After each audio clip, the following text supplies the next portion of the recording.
Oregon got canceled. Man, I looked on their website and they said fine. Yeah. So yeah, there's a story behind that, but geez, well, we'll have to maybe talk about it a little. Lawbreaker. I think we're live, Ron. We all yeah, live. I gotta. You might remember I go last. I gotta mute that the sound. Money.com. There we go. All right. Let's see here. Get ready, folks. Here we go. Here. All right.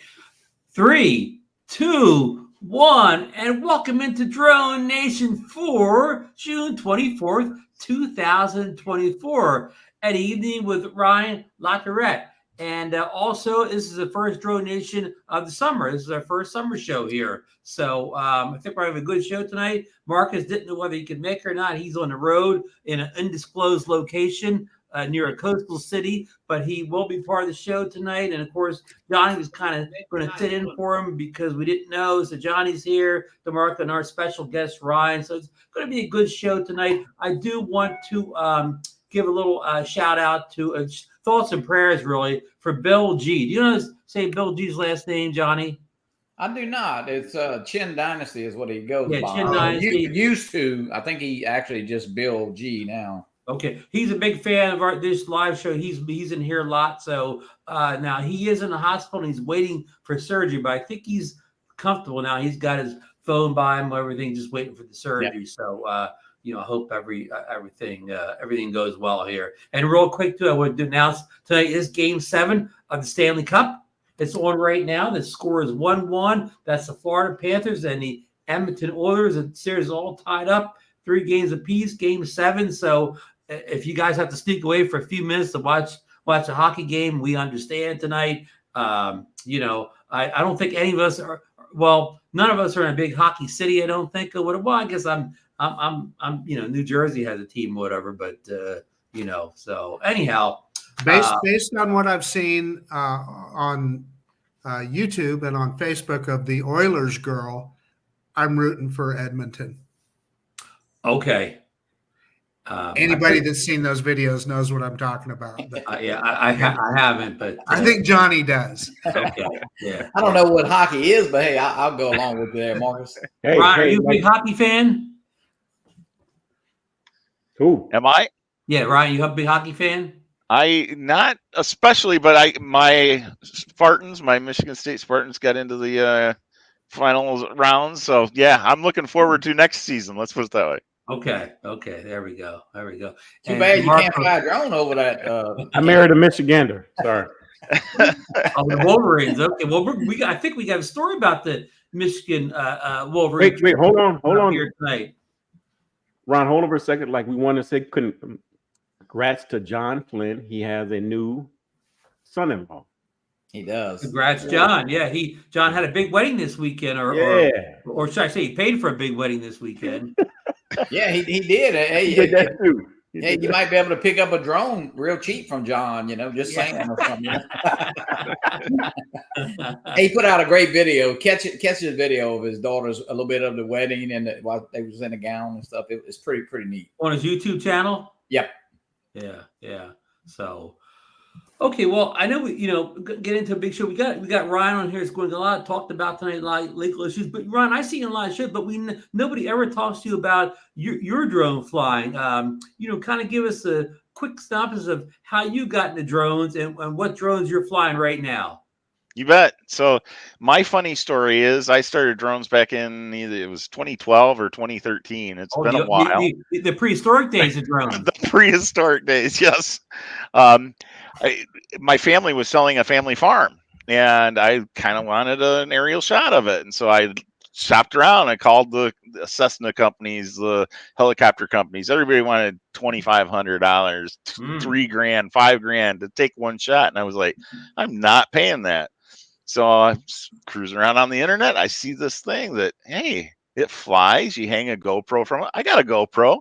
I'll buy that for $500. I'll hang my GoPro, get my shot, turn around and sell the drone. Maybe I'm out $50. No big deal. I get my shot. Yeah. So I did. I bought the drone. I never took the picture and I never sold the drone. So I have played a few drones. I'm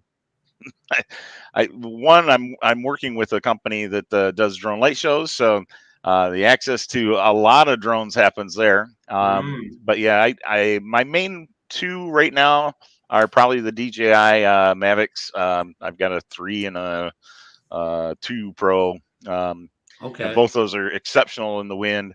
I still like to get out the Inspires every once in a while, just because they're monster beasts. But the battery life isn't so great on those. So being able to fly a Mavic is pretty special. And don't those Inspires draw a little attention when you get them out too? Not as much as they used to. So back in the prehistoric days, I had that what is it, Phantom V1, right? The moment you pulled that out, you had a crowd of 25 people. Didn't matter what you were doing, right? And that grew to 30, 40 people around you. Now people are accustomed. It's not the, hey, what is that? How much is that? How fast can it fly? They know. So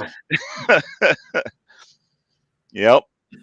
So, I know on Facebook you post a lot of, beautiful aerial shots, lighthouses. You're apparently near one of the Great Lakes or one big body of water. So I'm right dead center of Michigan. It's basically a 90-minute drive to any of the Great Lakes, right? So I can hit Huron, I can hit Michigan. My daughter goes up to Michigan Tech, so I'm right at Lake Superior all the time. Lighthouses are just flooded throughout Michigan, and they just are fantastic subject matter for a drone. So I do a lot of that. I fly a lot in urban environments, downtown Lansing, Grand Rapids, Detroit. And it's just the architecture that draws my eye. You post a lot of beautiful photos and short videos on Facebook. Do you also have a YouTube channel where you post regularly too? I do, and I don't keep it up. I probably need to. Same with Instagram. I don't keep it up. What's the name of your channel, Ryan? I think it's Ryan JL. Actually, I'll make a look here.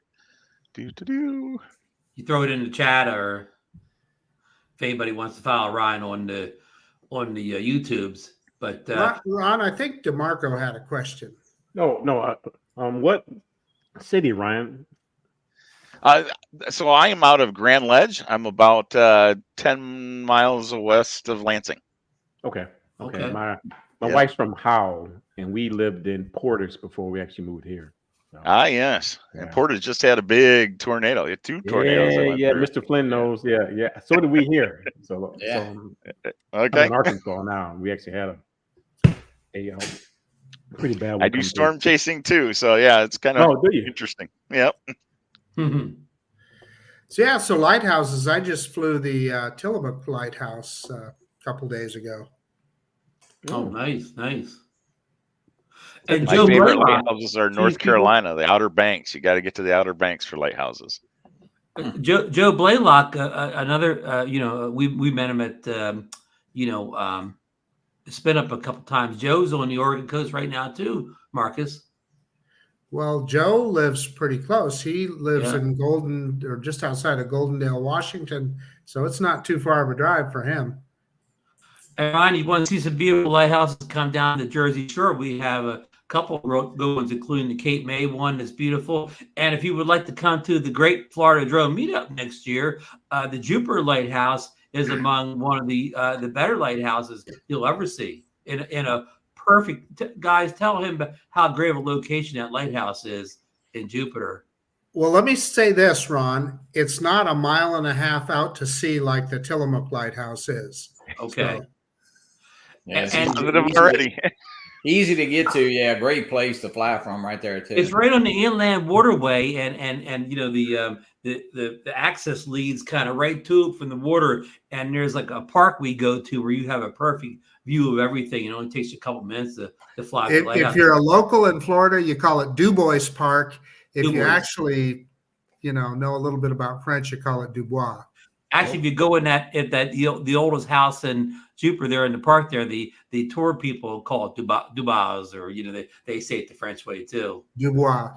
Yeah. So But in Pennsylvania, there's a place where everybody hunts in upstate PA, and all the locals in PA call it Du Bois.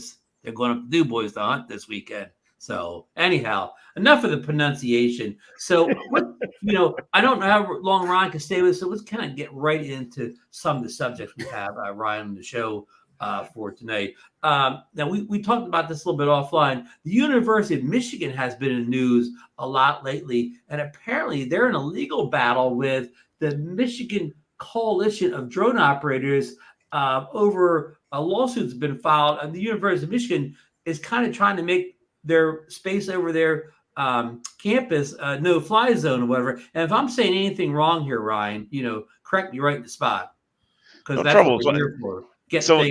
I will instantly correct you that one, the Michigan Coalition of Drone Operators, I'm a founding member.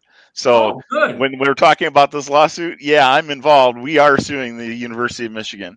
I think the thing that kind of gets people stirred in the wrong direction is that this is not about airspace. So the university, what they've done is they've said you cannot fly on our property and you cannot fly over our property.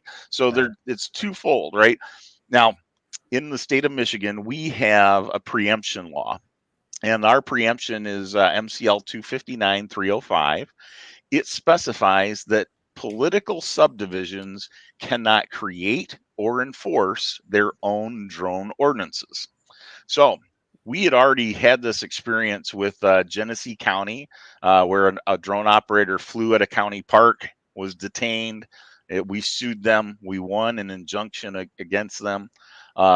Ottawa County over towards Holland, Michigan, on Lake Michigan, they did the same thing, and we sued them. We won. We actually had to go to the Court of Appeals on that case. Wow. We won there, and it became statewide precedent. So we're sitting on a statewide precedent that no political subdivision, right, which includes all local governments, counties, townships, cities, and schools and universities. So here we have the University of Michigan that is threatening to jail operators for flying either on their property or over their property. So even if you're stepping off campus, you're on somebody else's private property. They don't want you to be able to fly over the campus. But at the same token, if you're standing, right in there, the middle of campus and bringing a drone, even just straight up, they're saying you cannot do that. Well, state law says, yes, you can. You don't, as a university, you do not have the power. We've taken that away from you. We reserve that for just the state government. And so this is what that lawsuit is really about, is taking away that power from the university, forcing it back to the state. And I think this is the key, right? So there are 17 states in the nation that have preemption, UAS preemption laws. I believe New Jersey is one of them, Ryan. New Jersey is absolutely one of them. Yep. Florida is as well. Yeah, Louisiana is too, yeah. Louisiana, Florida, Arkansas. There's quite a few. And so with this, right, what we're doing is we're saying, look, the state has reserved those powers. We can't have this, patchwork quilt where you're taking a drone operator and you're forcing them to figure out, hey, I'm in this city, can I fly here? Hey, I'm in this township, can I fly here?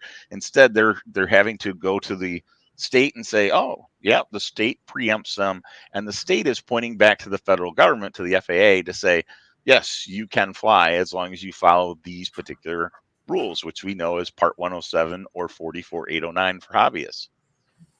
Rob, I'm going to try to stop us for as many questions for you tonight as I possibly can. Mike Wright, the TX Arch guy, is asking. He says, Ryan, Texas drone law, 4 portions were declared unconstitutional. Do you know if the pre-exemption is still enforced, or was the entire law not enforceable because of the ruling? Yeah, that's a great question. So we know about this Texas case. Texas had a law that they put in place that said you could not take and have pictures of private property. Now, a little history behind that, right? What happened was a reporter was flying a drone. He sees a lake out in back of a farm, and the lake is red.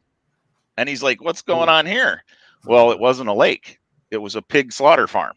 So he publicized that. The pig farmers didn't like that. They went to the state government and said, we need to put in this law.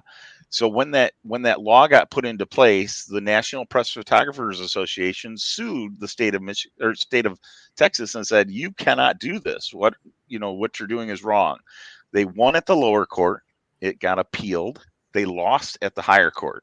Now, what that didn't do is change anything about the state preemption. So Texas is still a state preemption law where they are, taking away any of the local governments from being able to create their own patchwork quilt of regulations and forcing that up to the state. So when we talk about that, state law, putting in that law that disallows looking at pig farmers or whatever, that's a state law. So it already is forcing back to the state.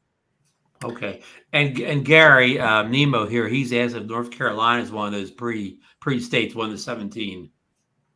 I got to think about this. I don't believe it is. I'll take a peek right now. Okay. Interestingly enough, Idaho had a similar law about you couldn't fly over private property, and it was for the same reason, except it was dairy farms this time.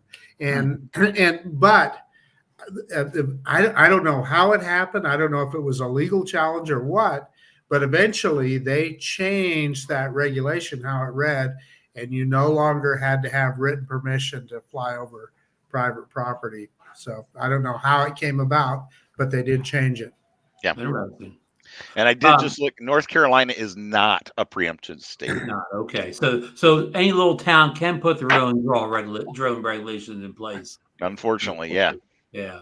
Eddie Nunes from up in New York City there. I don't know if Eddie technically in the city, is he Long Island? His question is, how can we remove New York City and New York City PD's enforcement over drones and the bogus permit process? That's a really good question. So we know that the New York City aviation law had been in place for something 70, almost 80 years. And that was initially just saying, oh, yeah, you could not launch a drone in the city of New York. They amended that this past year to create, I think it's called Rule 38. And Rule 38 says you must have a permit. You got to pay $150. You can only fly on specific days as part of your permit. I can tell you, I've got a lot of friends in New York City. They said, yes, same thing. It's a bogus permit. Police are not enforcing it. That rule is not even in their rule book yet. So you're on a hit and miss basis where if a policeman knows that rule, they can write you up for it. But the most of them, they go through their book. There's nothing in there. In terms of getting it out, I think it's going to take a legal challenge.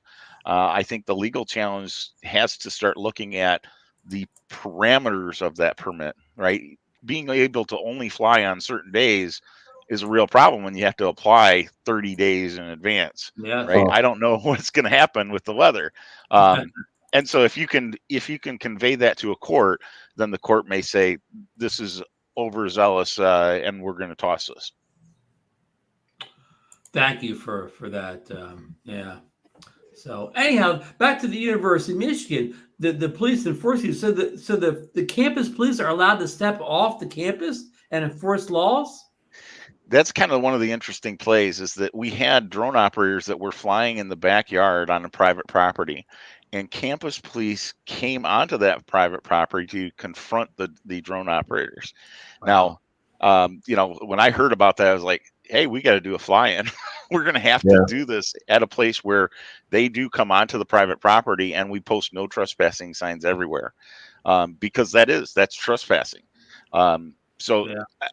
Fortunately, we don't have to do that, because what happened in this case, we had planned a fly-in. We were going to go as a group and fly at the University of Michigan.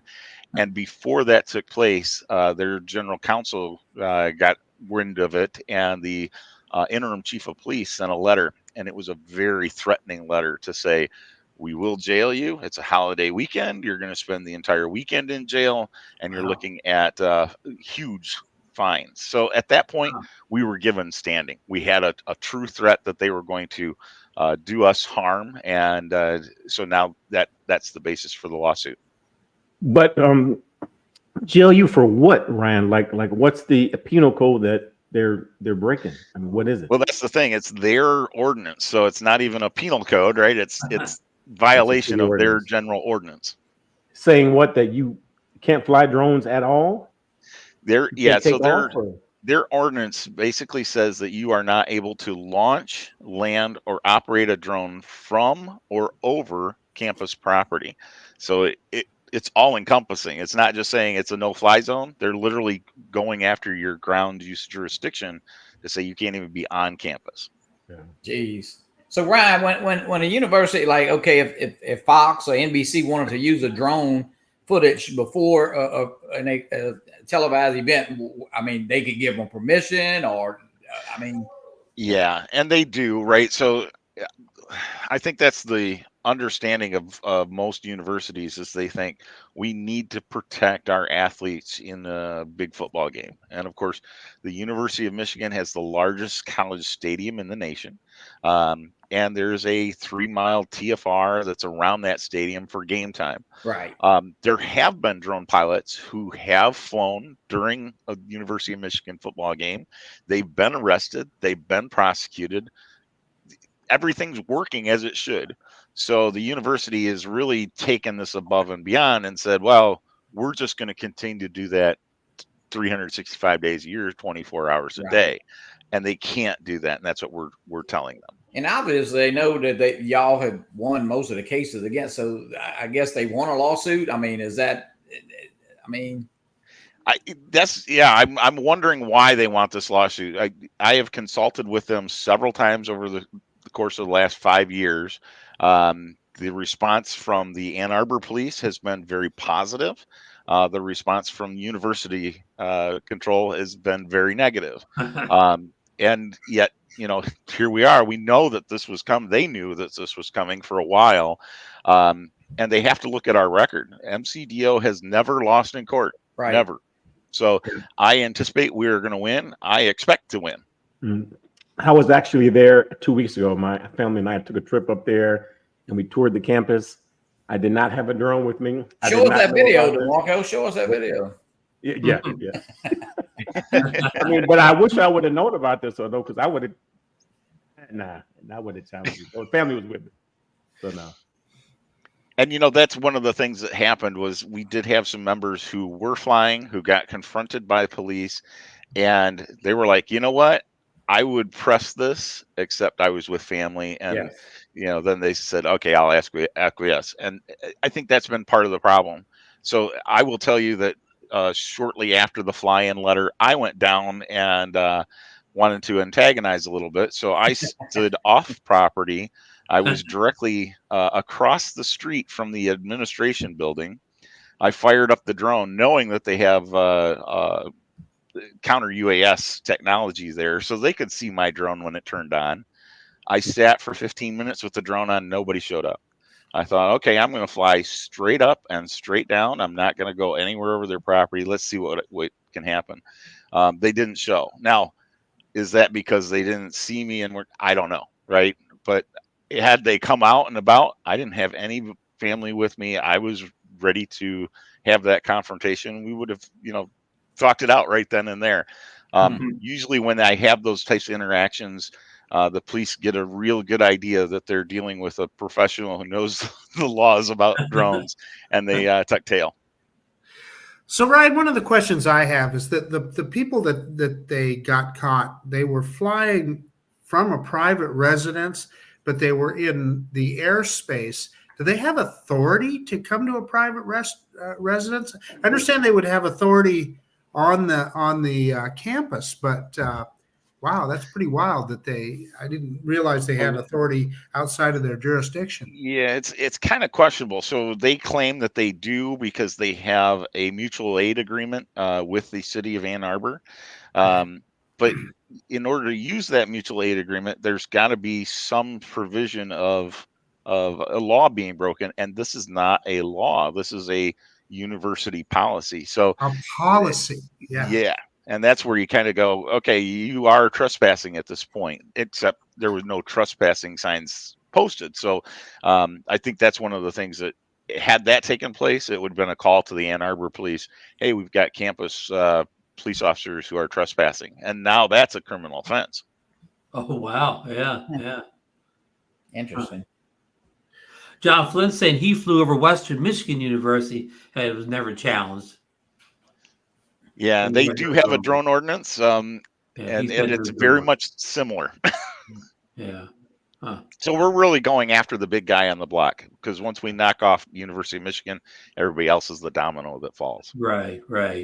So, wow, this is, yeah, it's an interesting case. And Johnny and I talked today off camera, whatever. And Johnny was saying, well, what if like a helicopter? What if like not a police helicopter, but what if like what do you say, John? Like they had like a tour helicopter.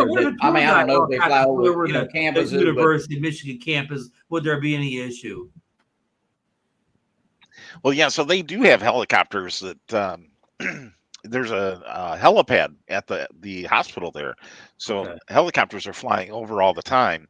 Right. That's actually been one of their claims, is that it is controlled airspace over much of the campus. You have to have your Lance approval, right. But they're stating you are, as a drone operator, you are in the way or the lines of aircraft coming in, because they are landing constantly at the University of Michigan hospital. But we know it's see and avoid. It's not see and land. So we share the airspace with helicopters. The university doesn't get that. Yeah. So I'm interested now in, he brought this up, in these preeminence state, am I pronouncing that correctly? Preemption. Yep. Preemption. So it makes me want to maybe lobby my state legislator for having that in Idaho as well. So I think that's, that's absolutely an idea. And that's exactly what we need everybody to think, right? Because when you go and you're lobbying your state legislatures to pass the preemption, what you're actually doing is the work of the FAA, because the FAA has come out time and time again and said, look, we cannot have each little locality creating their own independent drone laws, because it doesn't aid in the safety of the national airspace. It actually detracts from the safety of the airspace. That if you're a drone operator and you have to go look up every little thing, at some point you're just going to go, screw it, I'm not doing any laws. Right. And now you've got a drone that's in a place where it really shouldn't be. And so that's where the FAA has repeatedly said, don't make this patchwork quilt. Let's get rid of all these local laws. And they've come through with several postings of that, and yet we still have local governments. We're going to do something about drones. Rethink that. Let's go to the state level and trounce that. Listen, what you're describing is, I see as a bigger threat than federal regulation. I am so worried about going drive, like I'm on vacation right now, going to some little town that has a drone regulation that I don't know about, and I see something cool, I throw a drone up in the air, and gosh, somebody comes down on you, or even like my friend John Coopy, the town he lives in Missouri, no drone flying at all. So he technically, when he flies his little Cinewhoop in his backyard, technically it's illegal. There's got that is our biggest threat, and we need to pay attention to local regulation. The national regulations are the ones that get all the press. It's the local guys that'll get you. Yeah. And we've seen, some local governments, I've seen a couple that said you cannot fly drones below 400 feet. Yeah. That's a common one. Yeah. So there's the county right next door to me. They have a regulation in their for their county parks, a no drone flying regulation. And then they also, just like you described, they say that you cannot overfly one of their parks below 500 feet. Well, there you go. Yep. And that's the trouble, is you tell a hobbyist that just got their thing out of Best Buy, right? What are they going to do? Oh, I want to see that above 500 feet, so I'm going to go up there. And now you violated a federal regulations, and you don't know it because you're looking at that local government. So I guess Because anybody most people don't know. So nobody can order something from Amazon from the University of Michigan, right? They can't get a drone delivery. Drone delivery, yeah. Yeah. What would they do in that case, Ryan? Would the Michigan police arrest the Amazon truck or whatever? That'd be interesting, wouldn't it? Goopy corrected me there, so I stand corrected, John. Yeah. So he can. Hey, I'm going to shift gears just a little bit here, Ryan. Last week you were on Ken Herron's show, and you did a great job covering the the countering CCP bill, whatever. And then we had Vic Moss on the same evening. He kind of covered a lot of ground on that too. So I think kind of both of you kind of got the facts kind of straightened out on that whole story. But after that, later in the week, this popped up and whatever. U.S. Senator John Tester, and where is he from, Marcus? Wyoming? He's Montana. Yep. He introduced a bill on Thursday that cracked down on Chinese-made drones in a bid to protect privacy and increase national security. And even though his bill resembles Stephanik's, it is worded a little bit differently here.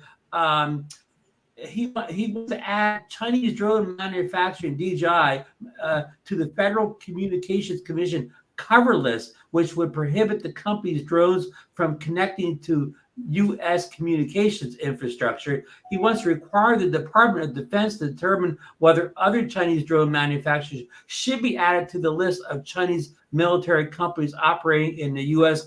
And finally, establish a grant program for state and local law enforcement agencies to replace their existing DJI drones with U.S.-made drones. I'm going to throw it to you, Ryan. Have you read this and have you made any sense out of it? Well, yeah, so he was intending to release that on Thursday. I have not seen the final language. So Okay. he has announced that was going to be the case, but the bill has not yet shown up on the any of the trackers. I'm waiting for that final language. However, what we do know, he did lift and shift everything from the Stefanik bill. So we know that FCC covered list is in there. We also know that the piece regarding disassemble of a DJI drone to determine any vulnerabilities in the components is in there.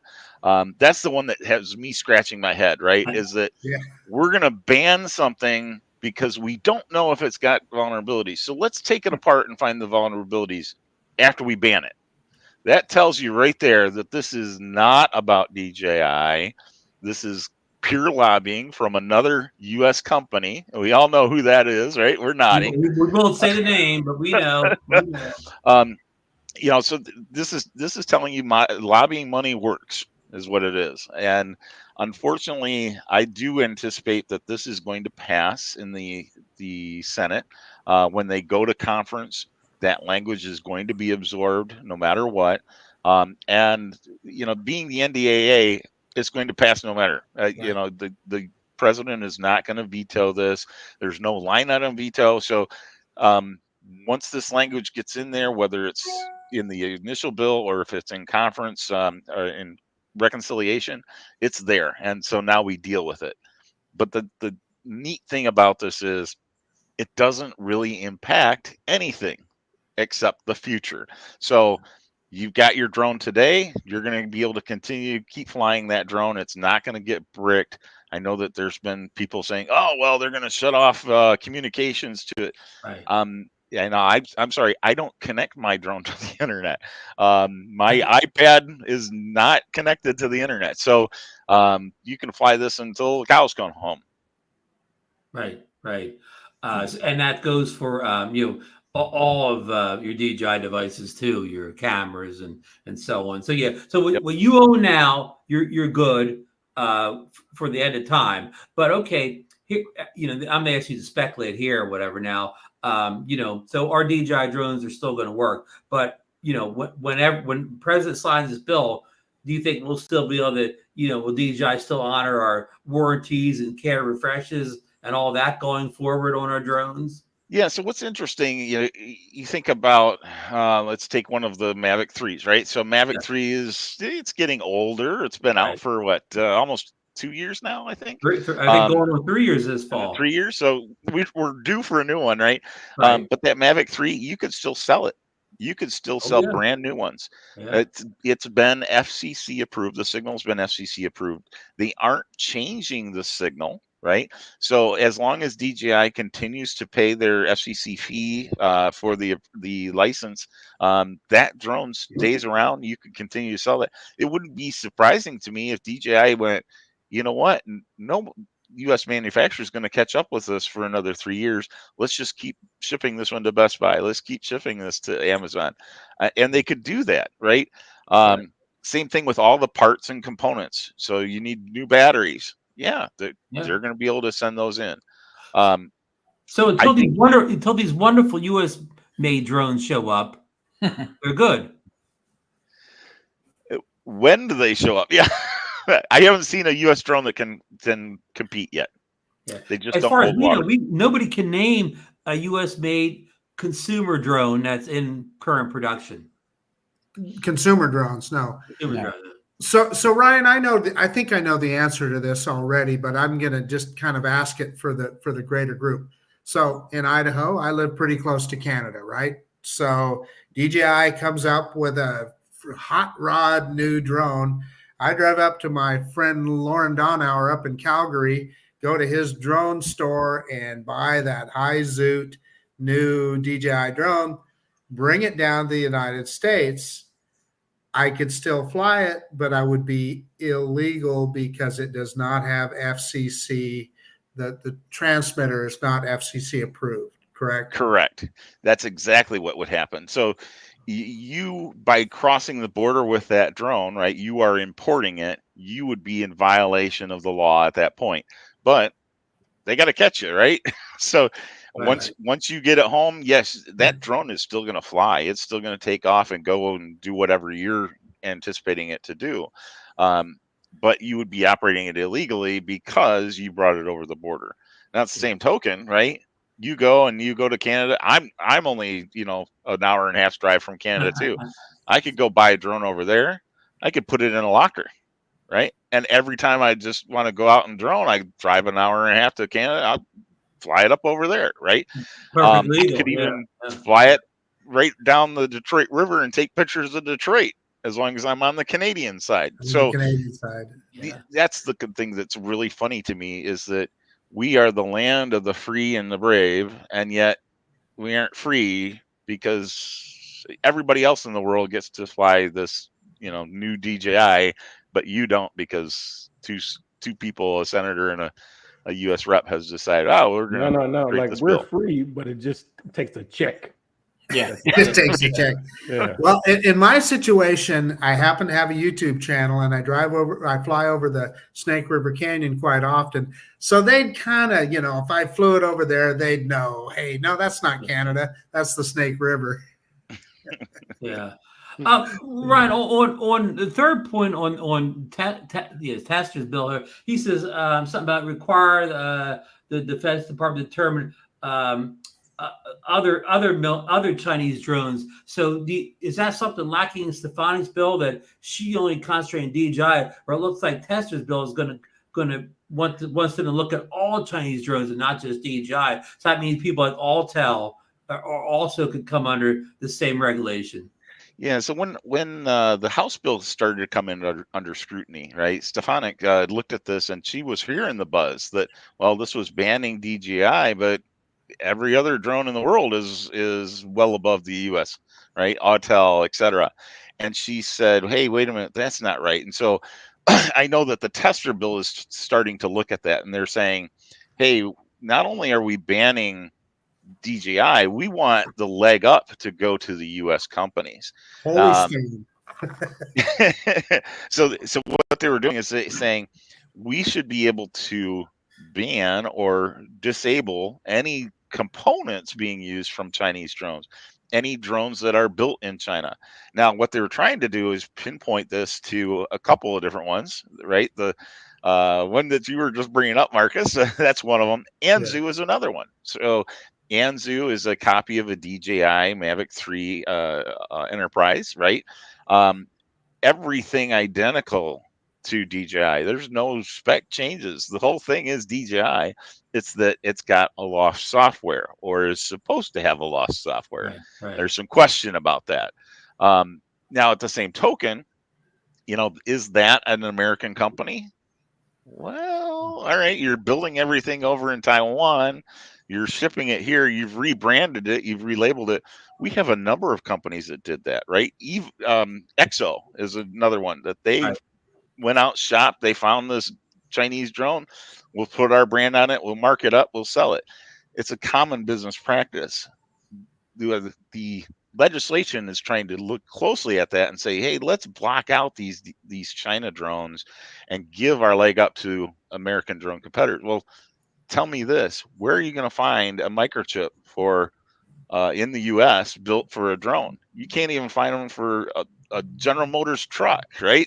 Yeah, So, for an F-150, let alone a drone. Now that's a good point, Ryan. But do you think people like Stefanik or Tester, do you think they understand what you just said, that the microchips needed are not in the U.S. at this point?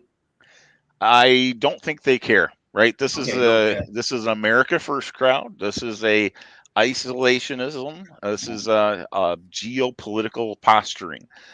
So China bad, U.S. good. China bad. That's all that they're focused on. It's all about timing. That's what's turning out their base. Yeah. Well, listen. I was on the show, Bill Drone Viewer, last week with Randall Warnes on, and okay, quite anything. But Randall seemed perfectly confident that his American company with his made in Malaysia drone. In other words, he was pretty sure that what we call white label drones, it's another company, Kohita, or they makes a Spectre drone, that he thinks says white label drones are going to be able to, say, fall through the cracks of these bills or whatever, and then kind of could replace DJI drones in this country. You have any thoughts on that subject? I think that's what he's rolling the dice with, right? If the dice fall a certain way, then he's good to go. If they don't, that's a big loss, right? Is it a good gamble? I think so.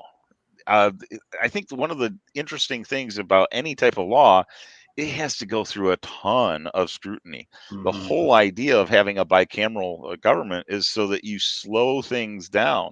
You cause challenges to every little detail. And if that's in place, maybe he sneaks through those cracks. And even if you only get 2 to 5 years and they redo their language and knock you out, well, you got 2 to 5 years of profit. So I think it's a pretty decent bet. A good chance. And Randall pointed out too that there's no drone tariffs coming out of Malaysia too, so he could even sell cheaper than somebody out of China. They're not cheaper though. Well, they really are cheaper because they're American, right? Well, his drones really are cheaper because I know that. Well, we'll say the Spectre ones, they sound like they're more money, but they're really less money because they're throwing in like the better controllers. Well, that may be. The other question that I have is really when it comes to consumer drones, with these Malaysian-built DJI clones aside, I don't know of any consumer drones that are made anywhere but China. Are there? I don't know of any. You could get into Parrot, right? It's a French company, but I wouldn't. Made in China, at least to fly a Parrot. But not anymore consumer on the consumer end at all, no more. Yeah. Right. We all had the Parrot Anafi at one point or another. Still have it. Before they exited the the consumer market. But it was made in China. Right.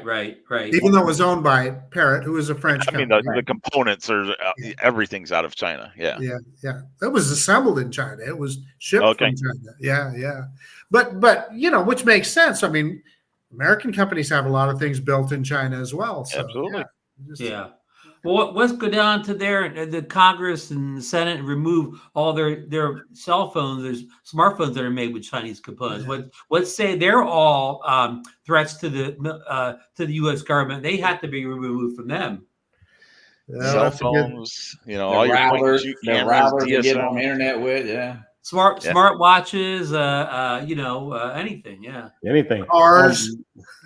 Ryan, you said earlier, you just mentioned this. Like, I don't think you were being serious when you said this, though. But like you said that a American company is about 3 years behind. I don't even think that. I think they're like 10 years behind. I would go more towards 8 to 10. Yeah. I mean, not just what is it, R&D, but just to to have the facilities to even make this stuff. I mean, listen, DeMarco, DJI is so far ahead of anybody in consumer drones. I fly all the others. I fly Autel, I fly FIMI, I fly Hubsan, I fly all those drones, and none of them are. DJI is light years ahead of all of them. No. So, yeah. Marcus here, listen, they are way ahead. Like you said, I I stopped buying those drones because Johnny still buys my thing. But no, I mean, not even close. Not even close. Yeah, I mean, if they want to stop DJI's dominance, they should have stopped them around the time the Mavic 1, right? Or the Phantom 1. I mean, they should have stopped them around the time the Phantom 1. Well, yeah. I think there was an attempt, right? So GoPro was the one that was going to be the DJI killer. They created the Karma, and they released the Karma, and it was not even a week later, DJI comes out and says, here's the Mavic Pro that does everything the Karma does and more at a lesser cost. And it's not falling out of the sky and doesn't need to have a recall.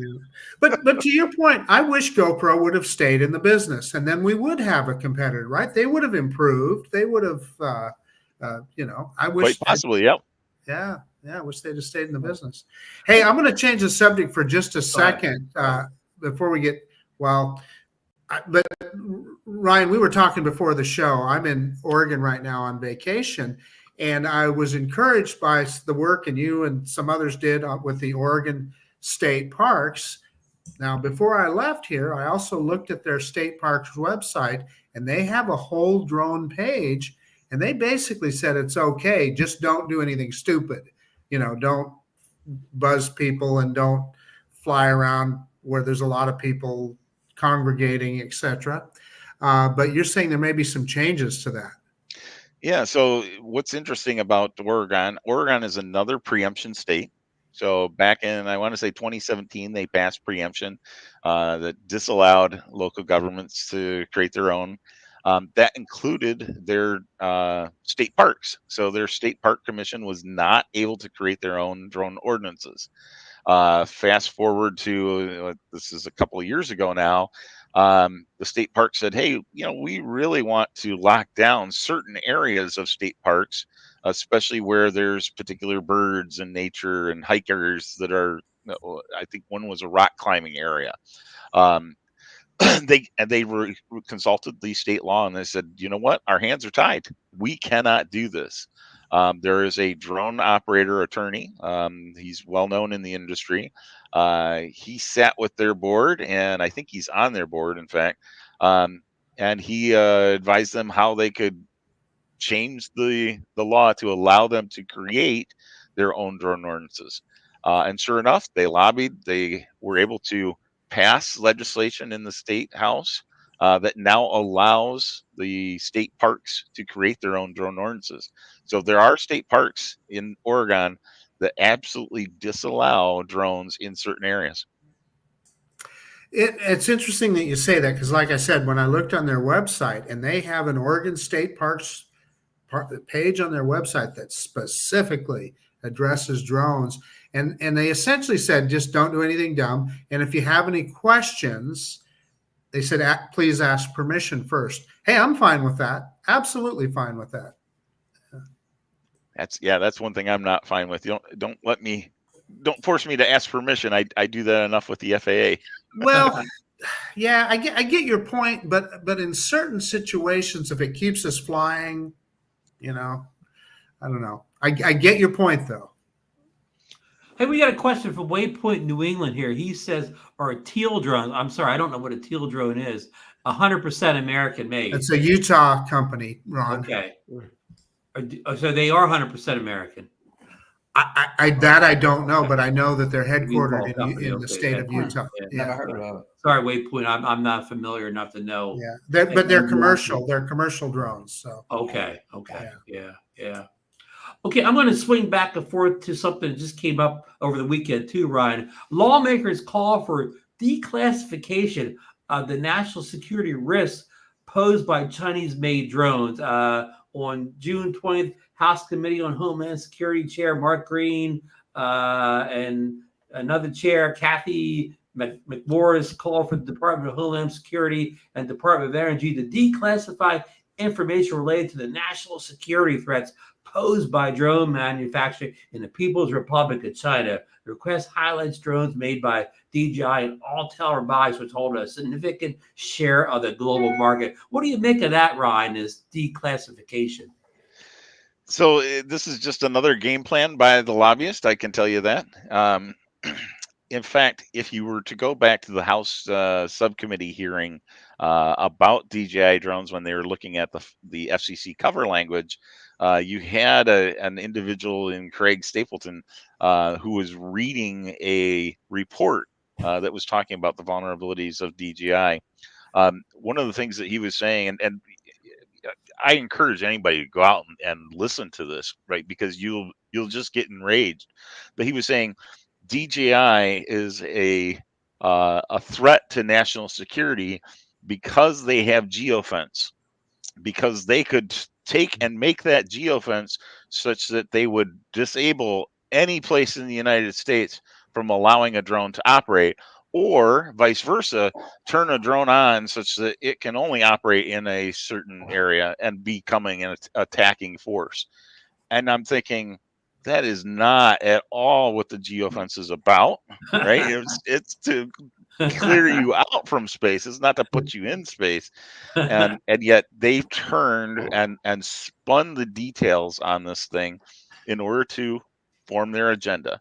And so I do expect that when we see any type of report come out, right, it's going to be full of these kind of spin games. And I suspect that what will happen is you'll have DJI come out with a response, just as they did when the initial DoD ban came out, right? They said, oh, yeah, this stuff is going to the CCP servers. And DJI had to come out and say, what are you talking about? We use Amazon Web Services out of Virginia, right? So I anticipate that that's going to be the game plan. We'll see this cat and mouse game of, here's all these details about huge vulnerabilities, security issues. And if you're a drone pilot, especially if you're a DJI drone pilot, you're going to read through these, go, what are you talking about? No, that's exactly opposite of what's taking place. So it sounds like some of this information that's out there in the community is actually caused by the politicians themselves. Absolutely. Yeah, it's it's a lot to take in. I mean, I'm sure you have trouble taking all in. Imagine what somebody without your experience has trouble making any sense of all this.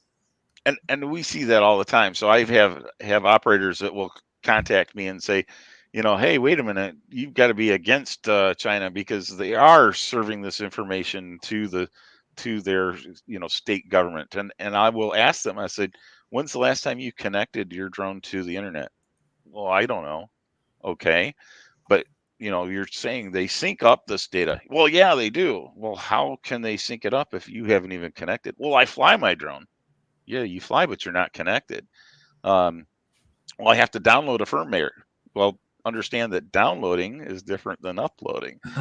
People just don't get that. And so when you start talking the facts of, hey, their AWS servers are in Virginia, that's not a direct connect to China. Independent study after study has already been done to show that there's not data that's leaking out. What more do you want? Do you listen to the talking heads on one side of an aisle or another, or do you start looking at the facts of the drone? And unfortunately, I don't think we're at a point in time where we have people that are listening to the truth. Yeah. And Billy Kyle made an excellent video about 2 weeks ago. I think the day that the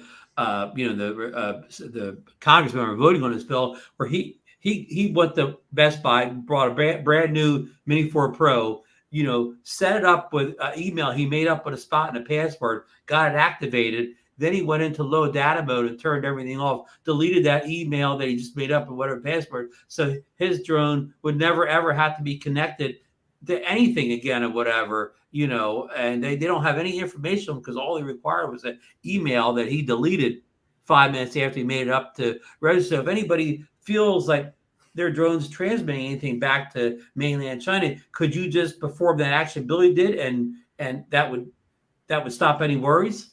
Yeah, absolutely. Even with firmware, right? Firmware, you could download to your SD card and pull it out of the computer. You're no longer connected to the internet. Put that into your drone. Well, your drone's not talking back to the computer. It's talking with that SD card. People I think it's a technology gap. They think that uploads are uploads and downloads. They think downloads are uploads as well. We even continue to have this conversation of, well, I can't connect my drone to the internet. Well, wait a minute, time out.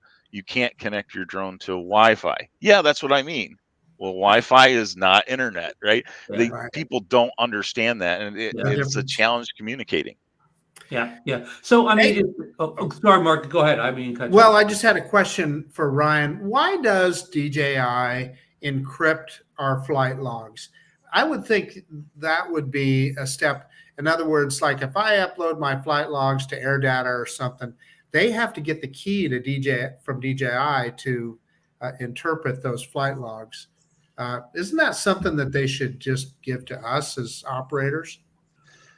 That's a good question. I think that's something that's probably going to start to be a conversation that happens more, especially now that they've turned off the sync, right? Because how do you get that flight log information, especially if you're a police officer that's investigating something? I need to download that flight log. Well, if I don't have the key, I need to go out and get something. Can't do it. Exactly. So I think that's a coming conversation. Why they've done that, your guess is mine. Gotcha. I see Koopy's asking about Kevin Finster's research too, back in 2016-17, where he uncovered that, where they had actually been using the data. So, yeah. Well, they had people's driver's licenses and information like that. A ton of different things, pictures even. And again, that was 2016, 2017. But what's interesting is it was also at a time when they said they weren't doing it, and yet evidently they were. Well, guys, I have to apologize. I have a hard stop at 10, so I'm going to have to scoot. Yep. I got to pick up my daughter. Hey, Ryan, thanks so much for joining us tonight. Thank you so much. Great show. I hope we're a lot of good information tonight. I hope we were able to get some of the, the misunderstandings out, the way tonight, as far as information. Indeed. Thank you. And, anybody is welcome to contact me. You just use my last name at comcast.net. Reach out. I especially am looking for anybody who wants to, fight the good fight in defeating local legislation and to promote preemption at the state level. Let's make that happen. Great. All right. Great advice. Please come back sometime, Ryan. We really enjoyed having you on. Will do. Thank you for having me on. Thank you, Good night, Ryan. there. With that, I'll sign off. Thank you. Thank you, Ryan. Good guy to get knowledge from. I tell you, and Marcus, I know we were talking the other day. There's so many things popping up on your YouTube and Facebook and stuff right now. People you never heard of talking about the ban and do this and do that. But hey, get your information from reliable sources. Yeah, let me clue everybody in. 90% of those people that are making videos about this drone legislation and so forth, they have no clue. They sure don't. And I haven't even heard of some of these people. Right. Well, and a lot of it is just speculation on their part, but they don't represent it that way. And Clickbait. They get a lot of views. That's right, Johnny.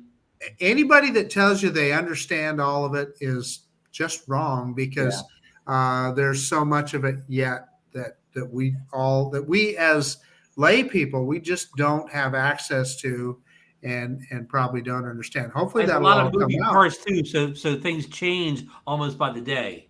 Exactly right.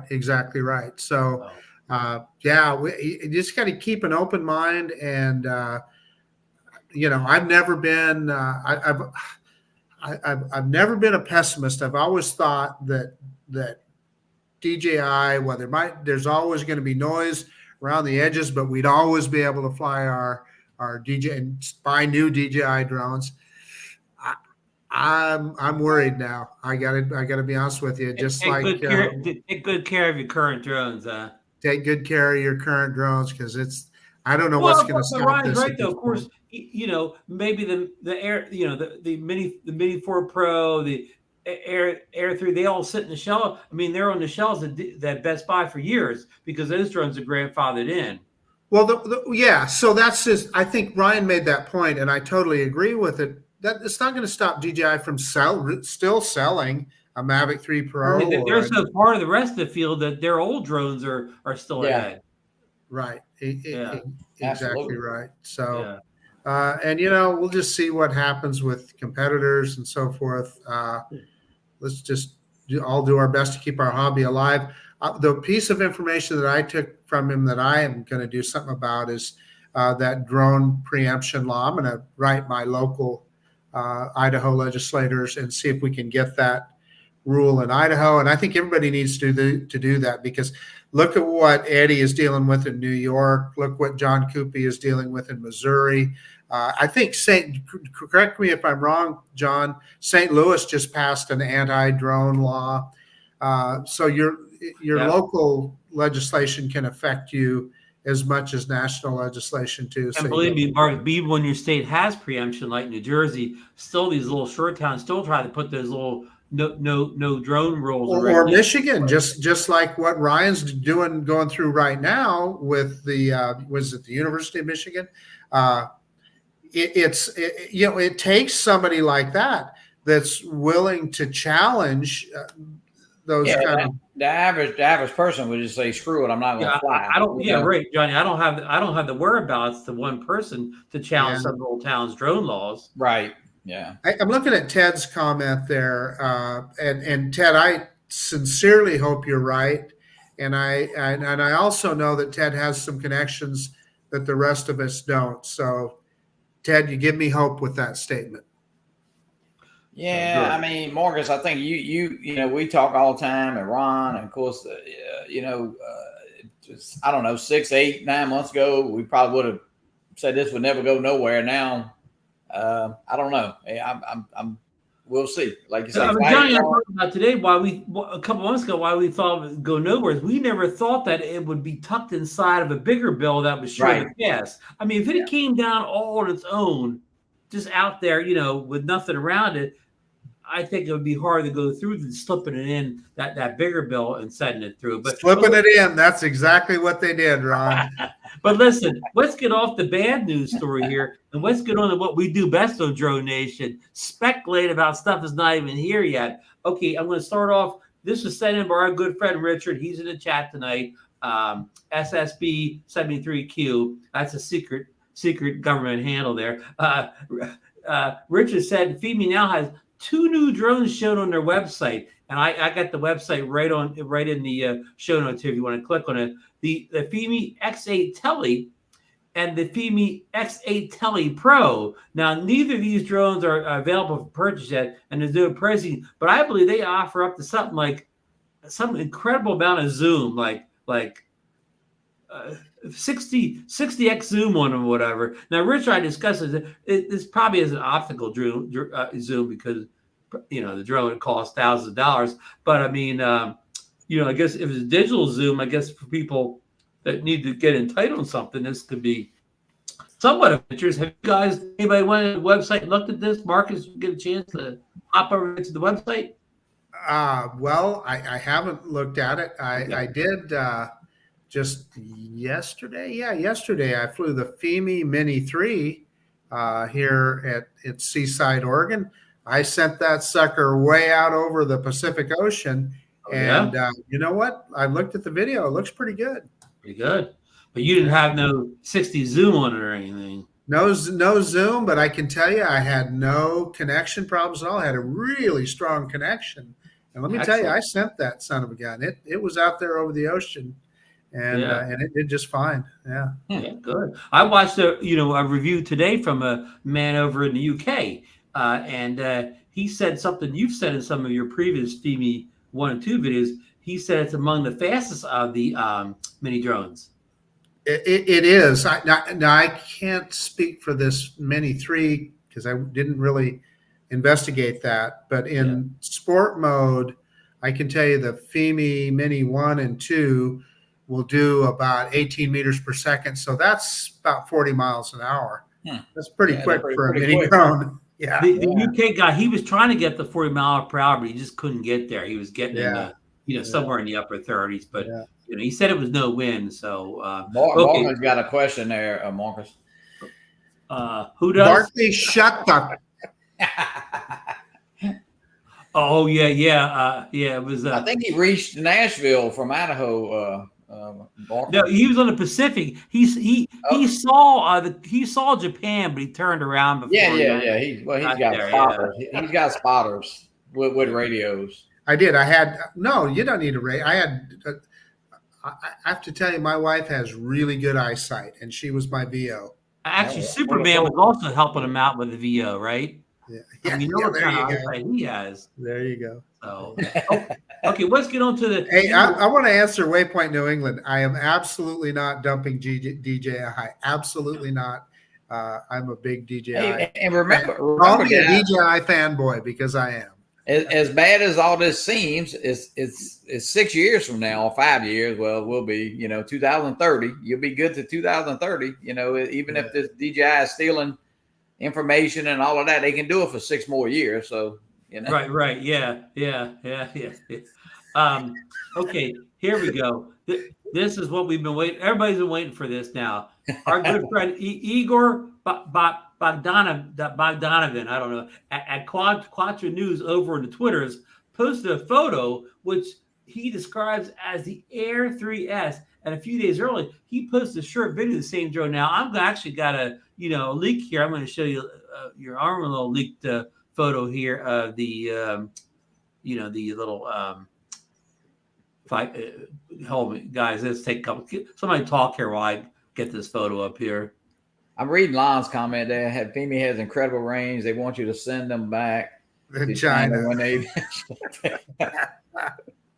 Can you guys see this little drone on the screen now? I've seen those pictures, but what is that? I mean, that doesn't. I just don't see how that tells us anything. That's a duct tape drone. Yeah. Well, you see there, they see. Oh, they have to tape all the what the drone is off or whatever. But this so far, again, this is just Igor put this out. He put in the hashtags Air2S. I'm not. I mean 3. I'm not saying it is or it isn't or whatever. All I'm doing is posting Igor's rumor here. You know what that is, Ron? That's a Specta drone. That's a Specta. Looks just like a Specta. Okay. How much different is the body from the Air 3? How much different do I don't have one, so I don't. Well, it does look like a lot. It does look very much like an Air 3. Looks like an Air 3 to me. And Lon said he's very disappointed, annoyed with going with the S. Yeah, because, well, I mean, that's just him saying that. Everybody else has been saying Air 4, so we really don't know, I guess. And of course, he had a video up a couple of days before, and the video was less like 2 seconds. It was like this, thank you, Richard. Thank you for the super chat, Richard. He had a video of just flying for a few seconds, but it's not even as good as this picture here. So, the air, we'll call it the Air 3S, Air 4, whatever you want to call it. These rumors have they popped up about a month ago, and now they kind of pop up again. So, do we feel that we will see it? We'll just say an Air model later this summer, whatever the name happens to be. Air 4. DeMarco, any thoughts on a new air drone from DJI? I'm calling that Air 3S. Sorry, Lon. And do you expect to see it by August, DeMarco? No. Gentlemen, I am going to sign off. I promised my wife we are on vacation. So I promised I'd take her out for some fish and chips. So. And actually, Marcus is under NDA on this drone, so he has he has to leave. He's leaving because we're talking about it. He's actually going to go fly it now in a few minutes. Yeah. Well, thank you for taking time out from your vacation on the Oregon coast there and join us. And we will see you back next Monday night at your regular office? Same time, same station. Same bat station? Have fun, Yeah. Marcus. Yes, sir. Same bat time, same bat station. Good night and happy flying. Happy Happy trails. Good night, sir. See you guys later. Good night. I think we'll see that drone sooner than later. Myself, I think it'll be here in the next 5 or 6 weeks. Yeah. John Carroll saw it today. Maybe August. Air 3S commercial. Oh, my. Yeah. And Kubi's looking for the Phantom 5. Phantom 5. Yeah, you and go. I hope the Spark 2 comes out that same day. Hey, the Spark was a cool drone. And now the Mavic 4. Now here's the case where DJI's kind of doing what a lot of people don't want. Let me get rid of this air whatever here. Everybody really wants the Mavic 4, but DJI's giving us an Air instead. Why do they never give us the drone we want and give us a drone we don't want? Because anybody who bought the Air 3 last summer, very happy with the drone, right? One person says, I hate that Air 3. Nobody says that. Yeah, Ron. Here's the thing. I mean, is there a real, demand for this? I hate to say, all the guys we know, I don't really know anybody that needs a Mavic 4. That's just me personally.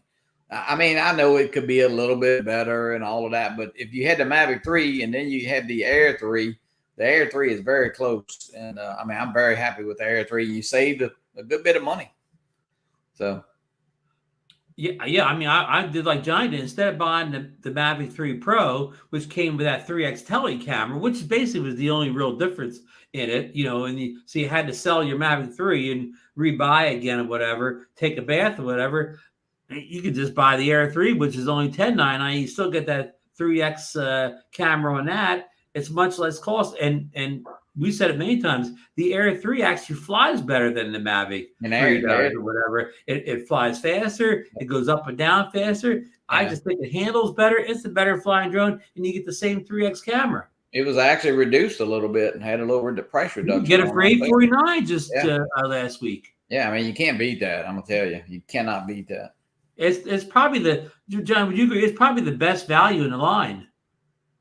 I mean, for the price, that would be easily, the best value.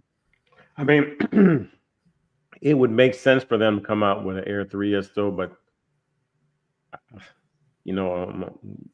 Lon has a good source though, so probably right.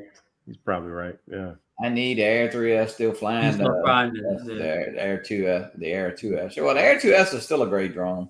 DJI. I've got a comment here. He's saying they're trying to get all the people held onto the Air 2S because it didn't have the 1-inch sensor.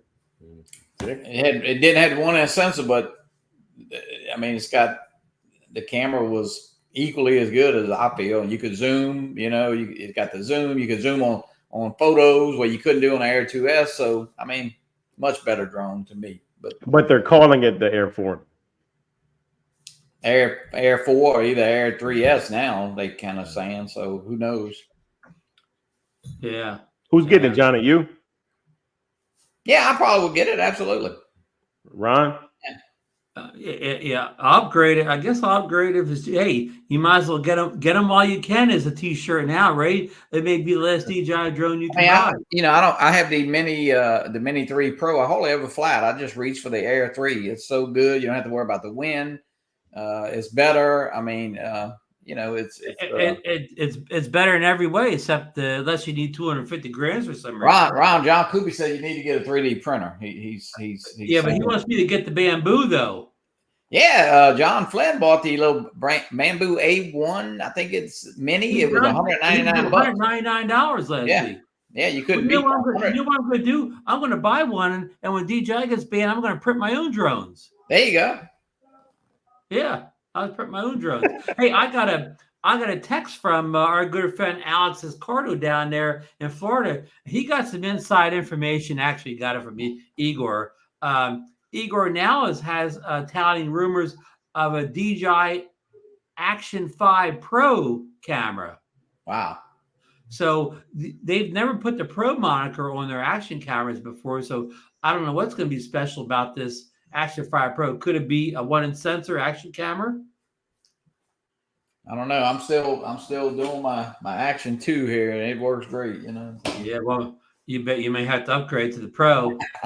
Lon's Lon's got another one here. Mavic 4 if they come out with an optical zoom on the 4/3. Yeah, that's the drone I need, Lon. I don't need a Air 3S. I need a Mavic 4 with optical zoom. Hope Lon knows something on that. Man, what would the price of that drone? I mean, don't ask, Johnny. I mean, $3,500 probably to start with. Johnny, if you have to ask, you can't afford it. Yeah, no, I agree, because it wouldn't be for me. I mean, for what I do, I wouldn't need that. That's just me personally, though. It's a solid printed, John, a little limited size. Yeah, well, I need that kit where I get the drone and the Action 5 Pro. Bundle them all in the kit for me. Hey, Ron, you did a little comparison video. So what do you? I know if you haven't seen it, you did the original Avata against the Avata 2, and tell us your thoughts on that real quick. Yeah, I mean, I didn't say it in the video because I wanted people to say it in the comments or whatever, but almost everybody agrees with me. I would have told you that the Avata 2 camera was that. I knew it was better than the Avata 1. It was no doubt, but I didn't realize it was that much better. You put them side by side, man. The detail on the Avata 2. The Avata 1 looks like a toy camera when you see the Avata 2 footage. And I flew them in the same, like I put one up right at the other, like 10 minutes apart in the same location, whatever. And the Action 2 just dynamic range. When you flew the Avata 1 into the shadows, everything looked dark or whatever, where you flew the Avata 2 into the shadows and you can still see everything. I mean, it was amazing how much better it was. So if you're trying to decide between the Avata 1 and the Avata 2, and camera quality is of importance to you, this is a no-brainer which one to get. Yeah, but hey, Ron, with one thing about that drone, I think that's I mean, I know we're talking about from going from the Air 2S to the Air 3, and you're asking for this, but everything we kind of wanted in the Avata 2, they pretty well did. The better camera is quieter, the SD card's in the right spot. I mean, it's the most. It was the perfect upgrade. They fixed everything it needed fixing. It really did. Yeah. I mean, it's definitely, I mean, it was like a home run as far as what the people asked for. So it may have been the best DJI's best release ever, as far as, like you said, doing the things that the customer requested or whatever. Hey, I want to answer, God bless America. That's Ronnie. I got to meet Ronnie right down there at the Florida drone meetup or whatever. He says, when will the Mini 5 Pro come out? He's joking there, but my guess would be you're going to see a Mini 5 Pro at the end of the year, probably in the November timeframe, or somewhere September to November timeframe. I don't know why they would miss the opportunity to put one out. I don't have any inside knowledge. And I want to answer Scott Nadeau's question here. He says, Ron, did you get your Pocket 3 back yet? Well, I got 3 emails from DJI today. They fixed it. They're sending it out. I should have it back in a few days. They probably gave me tracking, but I haven't chance to look at it yet. But I should have it back this week. I had it covered under warranty because, of course, it's not even close to a year old yet. It would have been a $33 part, but I didn't have to pay anything, pay shipping or for the part. So it'll be back in a few days. And that's good, too, because our good friend Sky Lee sent me a couple of new accessories for the Pocket 3 to try out. So I need to get that thing back. Thanks for asking, Scott. Yeah, he actually sent some stuff for the Avata. Got some extended legs. I got those too, and I got that gimbal guard. Yeah, there's a different color. I didn't realize that. Oh, I didn't get that. I got the gimbal protector. Yeah, I got 2 of these. One's green and one is black. So yeah. Well, somebody was going to 3D print me some and send them to me. Yeah, we can do that. I won't mess any names here. London Art says $2,500 depending on the stupid tariffs. Well, if they have an optical zoom for $2,500, that's a good deal. On we were thinking 35, 4,000. Yeah, I don't know if it'd be 25. I don't know. Well, maybe. Hey, maybe we'll see. How much is the Mavic 3 Pro? How much is that one? $21.99. 20. Okay. Well, $7.99 if you got it that Yeah, time on build a Amazon. drone but- model. Yeah. I want to say it's standard controller for $21.99. DeMarco. Yeah. Hey, DeMarco, as a friend, I would give you $7.99 for your Mavic 3. I'm just saying. Okay, well, Ryan needs another $500, and I'll do it for you. Deal. No. You know what? It's funny you brought that up though, because I'm going to hold on to that until it doesn't At a fly. time. Yeah. Until the American drones come out. That'd be a good. It'd be good. What I do, it is fine. Yeah. Hey, Warren's stuffing his DJI money in the piggy bank. So. Hey, And Brad's recommended the Bamboo Lab PS1, though it's a little more pricey, but it's close. We're turning into Printer Nation here. Yeah. Hey, the 3D printing is fun. It's John's fun. got the mini. It's another rabbit hole, though. I'll tell you that for sure. John Flynn says I probably spent more money on filament than I did on the printer. Hey, So the film is pretty pricey, huh, Johnny? not really. I mean, you can catch it on sale between, I don't know, sometimes as low as $18.95 or 18 to 22 bucks or something. Depends on what you use. I'm sure there's some cheaper filament. I've been using something that's pretty decent and I haven't had any trouble with. So.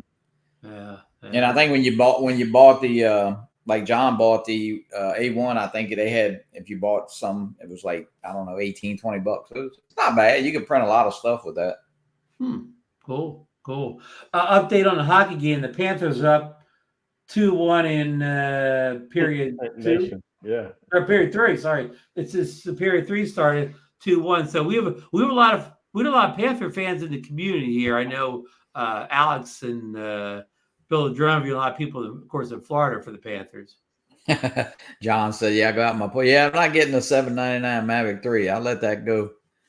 I think Bill. As far as I know, Bill the Drone Reviewer was the only person got one. I mean, there's rumors of somebody else, but yeah, he's the only one I can tell you for sure.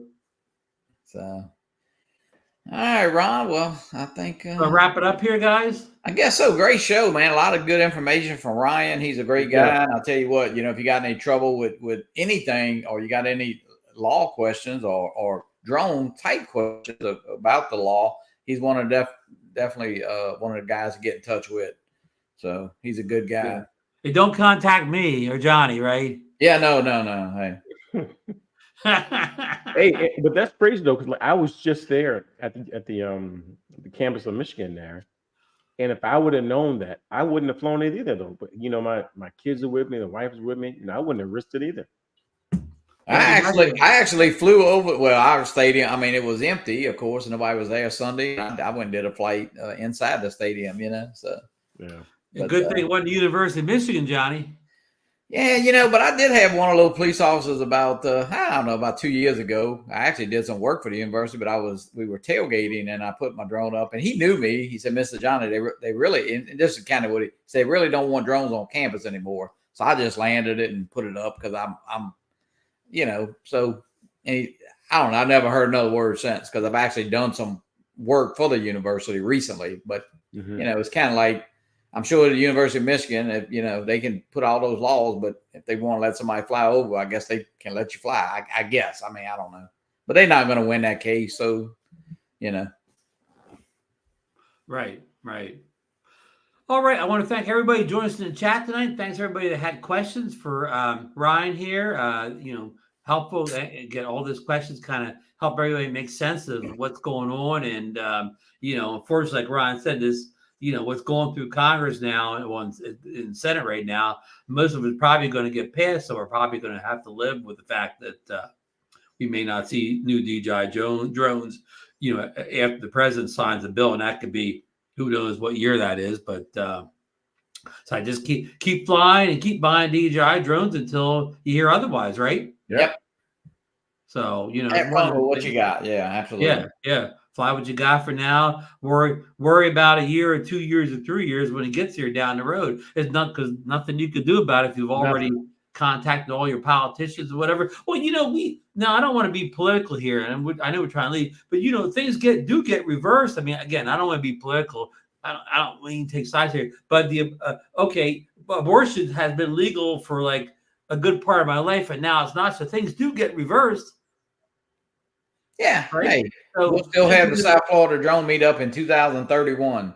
You know, whether we got DJI drones or whatever, we'll be flying our old drones. So DeMarco will be pushing his old guys around in their wheelchairs. yeah, there you go. Maybe. Ron, turn your microphone on, Ron. Johnny, turn your camera on. I can't hear you. So, and listen, send thoughts and prayers out for DeMarco's daughter with that license. No, still thanks. How upset was she about it? Good night, everybody. Good night. All right, good night, everybody. Good night. Stay cool, everybody. DeMarco, is it true you were 100 degrees today? 100 degrees today, and like we had just got in from football practice, and it was rough. Brutal, huh? Yeah. Brutal. Johnny, you said you got about 95 today? We were 96, yeah. 96. We made the 85 today. It was our hottest day of the year. But folks, keep cool, stay hydrated.